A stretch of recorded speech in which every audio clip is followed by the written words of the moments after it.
I was going to start off by saying I know what you're thinking, but no, then I would be a narcissist. I'd be very totally self-absorbed. So I'm thinking maybe there's an outside possibility. I don't want to be presumptuous that you maybe thought to yourself, because look, I am part of your life. If you listen to a podcast um, on a daily occurrence, maybe I am part of your life. I mean, I don't want to sound arrogant or, I'm not deluded. Delusions of grandeur. No. But maybe you're thinking, Damon, did he really fast? And as I mentioned, Yom Kippur, Day of Atonement for Jews, for the Jewish people. You hear what I did there? I said Jews, and then that's I'm just conscious of that thing, Jews. It's like because anti-Semitism, Jews. So to the Jewish people. So as I explained, no eating, no drinking. You're supposed to go to the synagogue and you pray. There's different services. Kol nidre, and there's a couple of others that I haven't. Yes, I fasted. I promise you, I fasted, but I didn't. I'm when I say I'm Jewish, I'm Jew dash ish, Jew ish. I just do. I know it's hypocritical. It doesn't really make any sense. So, I'm a secular Jew, but a lot of Jewish people who consider themselves secular, they still 25 times more observant than I am. So when I use the word secular, it's like I'm like reinvented the word secular. I've given my own definition and meaning to the word secular. So yes, I fasted, strictly fasted. But look, I didn't do the show. I didn't do this podcast yesterday. But I gave you a bit of a double dose the day before. Hey, 51 minutes. I thought to myself, 51 minutes? Whoa, way too long. I thought to myself, it's just a once-off. I'm not doing a show the next day. 51 minutes? Maybe listen to 25 minutes on Wednesday, and then yesterday maybe you listen to another 25 minutes. One long show. Yeah. If I did it every day, then I think I'd lose you. I think two people complimented me. Oh, great! I love the long show, but you know what? That's not scientific proof. I learned many years ago that people who write letters and comment and respond, they represent like barely 1%. 1% of all the people that are listening. And I've actually done the maths. I've looked at everyone that's listening, and I looked at my 1.2%. But thank you. Keep it going. Keep it coming. Keep the feedback coming. It's great. Somebody commented something that was very interesting, and I can't remember. Maybe they'll come back to me later. So I did the fasting, but I must admit, I also worked a bit. I wouldn't say I went in a go slow, because it's a good thing. And look, it's a bad thing that I only didn't have a lot of orders yesterday. That's a bad thing. But then it's a good thing. Then I could just take it easy, just get all the work done, but not killing myself. It's just as well, because I can give the exact time, 20 past 4, wasn't feeling so good. There's some stairs that I walk up into the back of my kitchen, and I normally walk up these stairs easier. And then I let somebody into the house a bit later, and I got a bit of a dizzy spell. But it's remarkable. It's remarkable. If you think, if I think about it, observant Jewish people, they fasting, but they are spending the whole day in synagogue. Plus, they're walking to the synagogue, the temple, the shul, and they're standing a lot. And there's no air conditioning. There's no fan zuzzening on top. And they do this the whole day. And then once they blow the ram's horn, the shofar at the end. That signifies the end of the fast. But then they still walk home to break the fast. Look, generally speaking, people, Jewish people, they live close to their synagogues. That's the plan. That's what you do. What do you mean you're closing the shul? I specially bought this house close to the shul. Don't panic if that happens, because there's another shul that's. I don't like that shul. It doesn't have a choir. You see, that's the thing. People are Jewish people are very particular. They go to that synagogue, that shul. They like that shul. Don't make them go to another one. You know. But then again, I have a friend. He goes around. He is versatile. He visits. He goes to different shuls, but he's different. He's special. He's the exception. Never forget my father. Oh, my father, Abba Shalom. I remember when he.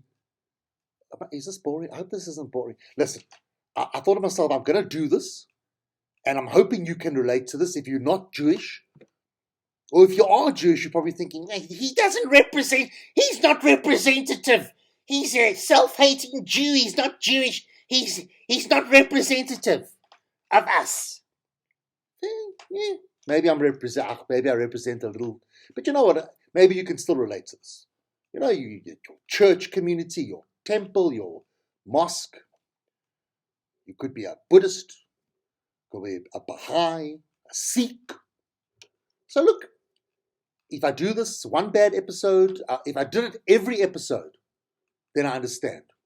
But I won't do this again until maybe next year, day after Yom Kippur.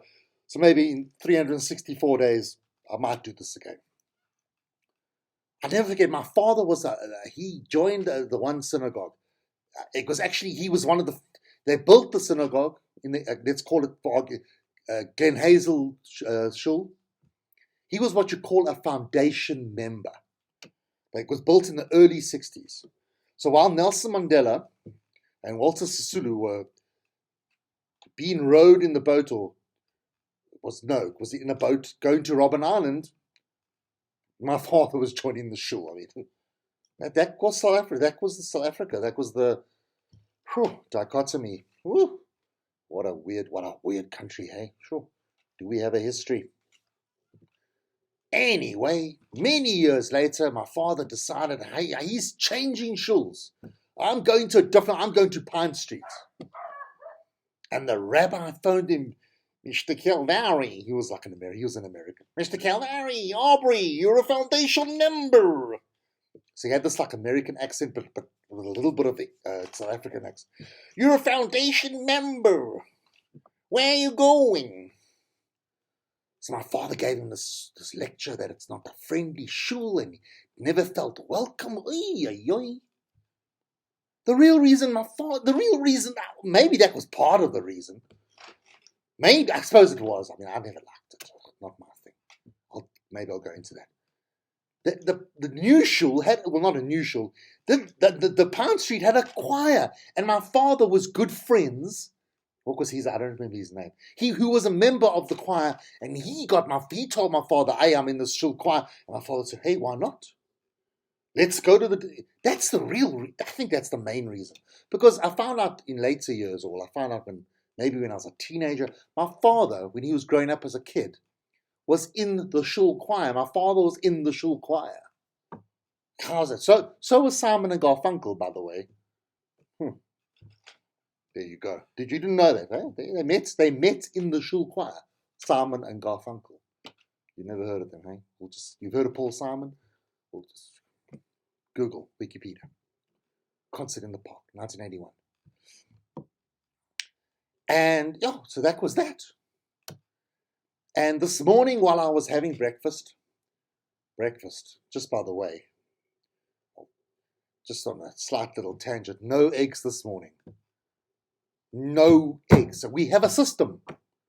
There's a white thing on the kitchen, on the fridge door. We have a shopping list, and I write.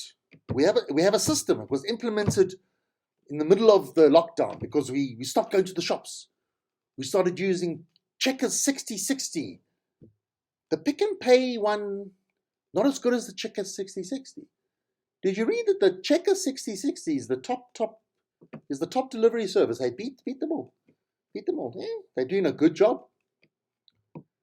So I write the list and Bernice does the online shopping. The system failed.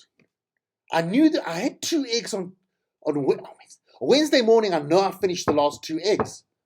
And then eggs were written on the list, and there was, I suppose maybe because of Yom Kippur yesterday, we didn't do the order. So no eggs this morning. So I had the last piece of, I haven't eaten bread for almost 4 weeks. And so there was like the one last little white bread crust with a little corner. Somebody took off the corner of the bread. Okay, well, it was me. I remember I did last night. Mika's on some medication and she left some of the powder of the medication on the floor. So I tore off a corner of the bread and I rubbed it on the floor and I gave it to Mika, and she got like 99% of the medication into her. That reminds me, got to take Mika's got to go to the vet today. He's got to examine that knee joint and that hip joint. Let's see if the medication helps. Big day today. She might need surgery. You know, when you got kids, that's what happens. So where was I? I've lost my train of thought. Sure. Well, obviously that's going to happen if I keep on going off on tangents. So I'm having breakfast. I got it.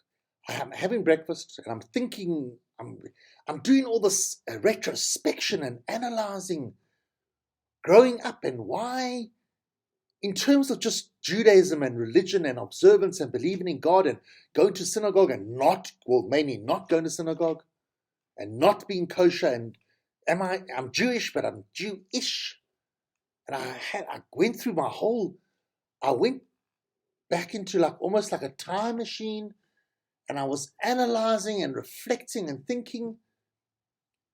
You know, my wife says I'm bad at therapy.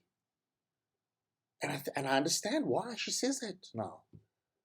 Because the way I was thinking now and talking to myself in my head is what I should be doing with a therapist.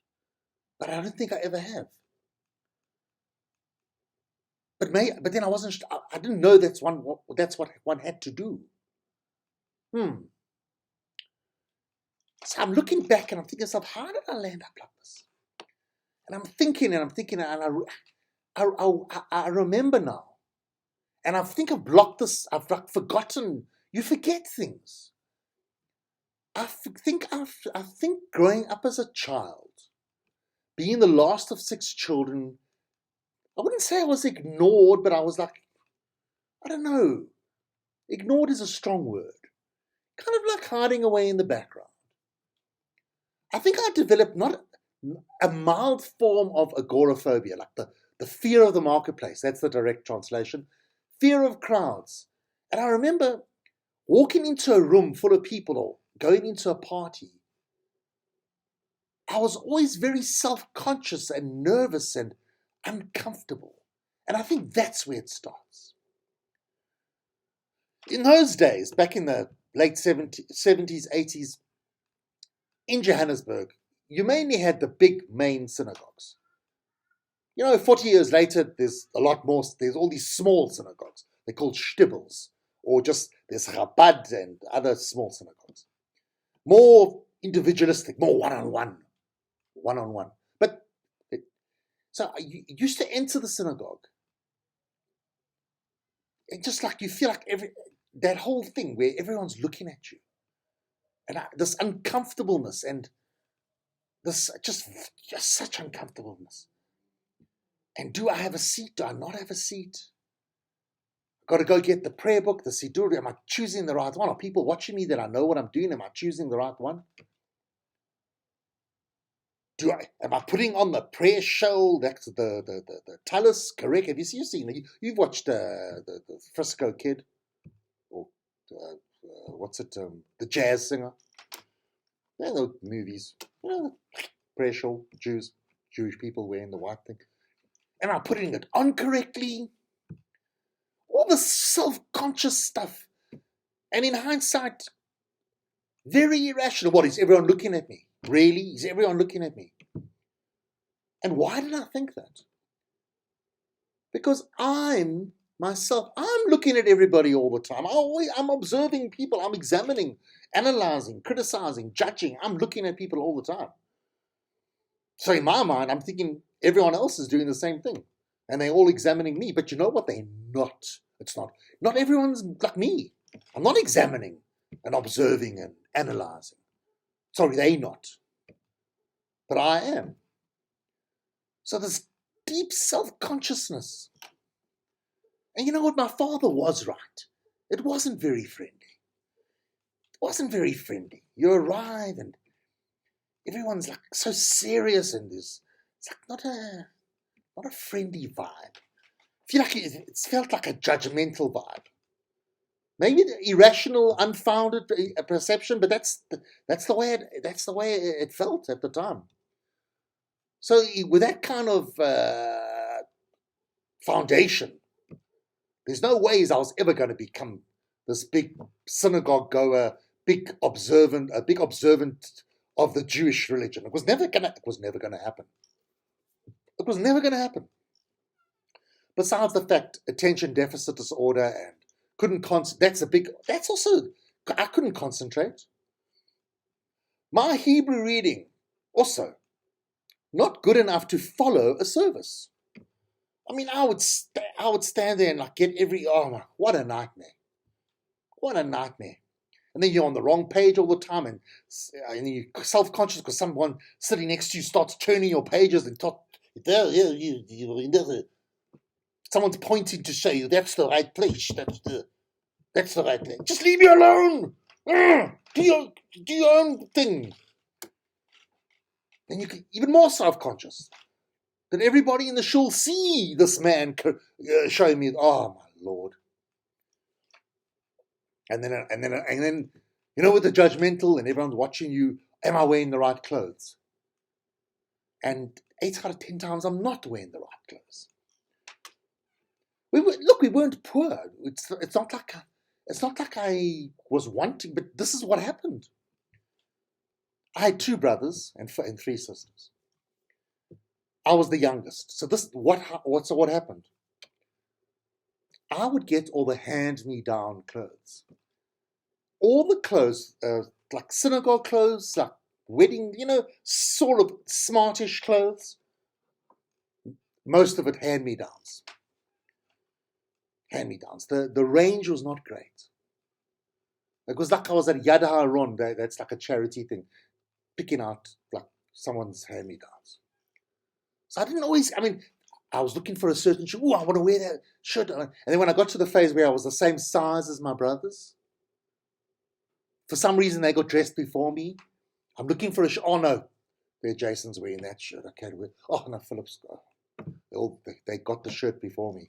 So I had to this old pants. I have pants. And the thing is, I grew very quickly. By the time I was 13 years old, listen to this. By the time I was 13 years old, I was like 5'10", 5'11". So from the early age all the way to 13, I'm growing like. So clothes were not lasting very long. So yes, I'd go with my mother, we'd buy clothes. But 6 months later, the clothes didn't fit anymore. So there I would arrive at the synagogue. I wasn't happy. I wasn't comfortable. I didn't think I was wearing the right clothes.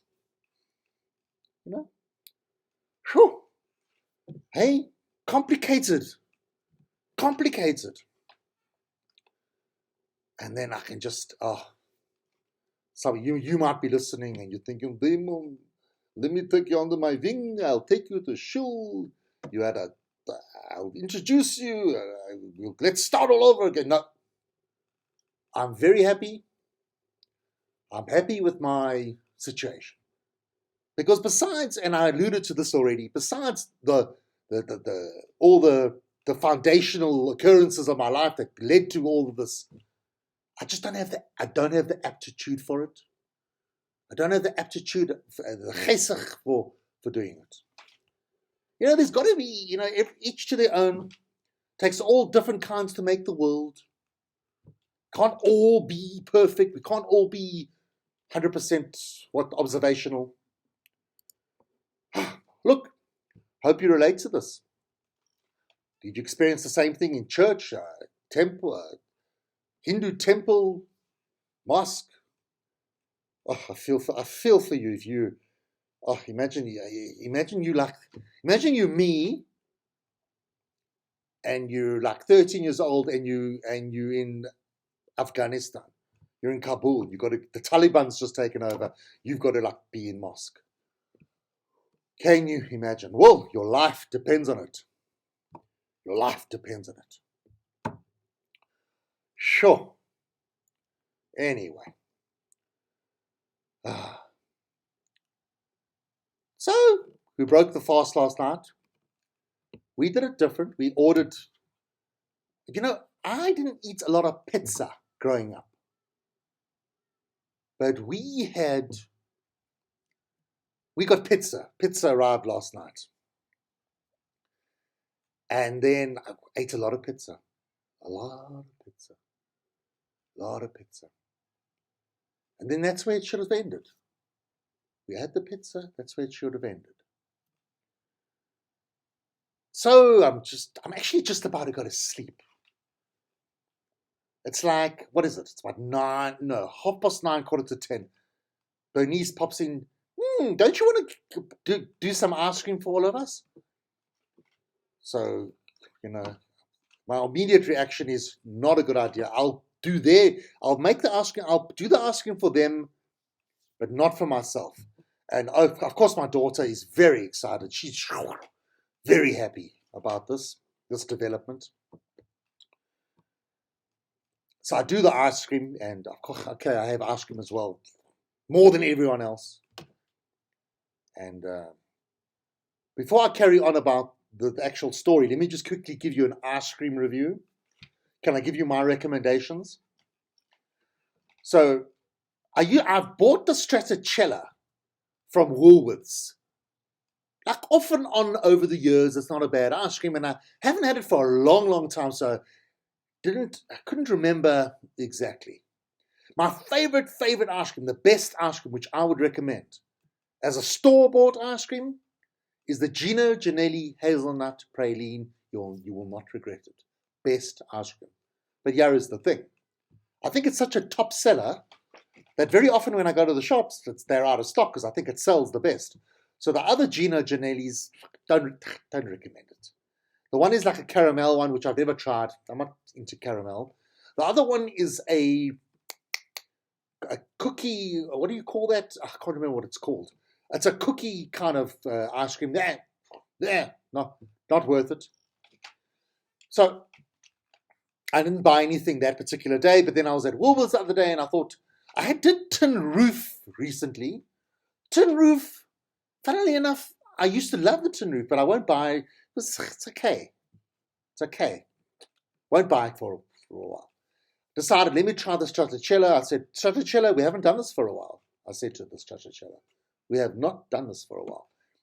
So we had the Stracciatella last night, and Bernice and I both agreed, not worth the schmaltz. And then I said to Bernice, not worth the exploding touchas or the exploding ass, because that's what happens. So this is the thing that happened. There was a notice. I saw a notice somewhere. Was it on? It couldn't have been on Twitter. Must have been on what? Somebody must have WhatsApped it to me. There was a warning there'd be no water in the area. No, but I forgot it. Was I in denial? Did I think that if I ignore the notice that it wouldn't happen? I literally forgot about it. No water. There's no water. Thank God when they say no water, in the morning you still get a few trickles because there's water in the geyser that's been stored, so you get a bit of a trickle. So what happens this morning, inevitably, because of the ice cream, and maybe all the pizza, but probably the ice cream, arse explodes. Luckily, not a major explosion. Like a mini explosion. In fact, you know what, I'm exaggerating. It was just a bit messy. It's a bit messy. You wipe there and it's, a bit messy, bit runny, bit messy. So, got to do the thing. I got to Not a lot, by the way. Not a lot. It wasn't like a huge production, funnily enough. I think as I've lost a little bit of weight. I've gone down to 132, by the way. So I was on 138.4 at the beginning of the year. Then I went down to 128. Then I went up to 134. I put the weight back on. Now I've gone down to 132. So what happens is your appetite, without realizing it, as you lose weight, your appetite goes down. So last night, although I had several slices of pizza, I don't think I had the equivalent of a whole pizza. So what happened was we bought a whole bunch of pizzas. Oh, Bernice made a mistake. The one pizza arrived with ham on it because she made a little mistake. She did a little error. So, oh my God, it was, we got to, let's get, so I gave the pizza to the neighbor. She was very happy. I didn't have the chesach to tell Bernice, well, you know, and to be honest with you, Wayne and I go cycling every Sunday, and I've often had bacon, to be honest. But you know what? I thought to myself, you know what? I'm not going to tell her that. I'm not going to go into that. You know what? She wants me to take the pizza to the next door. I'll take the pizza to the next door. And while I'm taking the pizza to the next door neighbor, I'm worried that they're going to eat my pizza. And I'm worried that the pizza's getting cold. Completely irrational, because just put the pizza in the microwave oven and warm it up. It's not, but that's my mind. Anyway, so I didn't eat as much. I never ate a whole pizza, which I think I probably had 6 slices of pizza, which is not a whole pizza. So I think I'm doing well. In fact, Bernice said I am looking thinner. Anyway, that's not the point. So, look, it is a good point, because this morning's little mini, it wasn't such a bad explosion, just a bit messy. So I get into the shower, and I got this like scrubbing thing. It's a white scrunchy thing. If anybody uses our shower, if we ever have a guest and they're having a shower, I say, don't touch the white scrunchy thing. That's what I use for my backside. It's like hidden in the corner. And it sounds disgusting, but what must I do? So I put the tap on, a little trickle of water. I thought, oh my God, don't panic. So I wet the scrunchy thing, and I with the soap, as much as I can. I go to the back there and I wipe as much as I can. I look at the production, what's on the thing. Not too bad. Not a hell of a lot, thank God. Put it under the little trickle of water, rinse. Oh, thank God it is rinsing. Thank God it's rinsing. Then I repeat the whole maneuver again, one more time. A second time. Thank God. I look at the thing, nothing there. I'm clean back there. Thank God, because on a bad ass explosion, I've had bad ass explosions where I've had to repeat that whole thing 5 or 6 times. I kid you not. 5 or 6 times. To the point that my ass feels like raw, and it's like I need to get, like, I've been traumatized. It's like I've just got into the shower at San Quentin. You know what I mean. So then, luckily, I thought, oh my God, I hope this rinses. Anyway, thank God there was enough water. There's enough water in the. Oh, that reminds me, I got to switch. Oh, I better switch that geyser off. Ooh. No, I switched the geyser off already. Thank God. Just in case you didn't know this, if you've got no water, switch off your geyser. Or you can leave your geyser on if you haven't used any water. But an empty geyser, don't have the geyser on. So, thank God, clean ass. Thank God I had a good shower last night. So, you know, I didn't have to, I just did the ass. And I managed to rinse. There was enough trickle to rinse my whole backside. Thank God for that, hey? Sure. Well, I hope that all made sense. I hope you could relate. And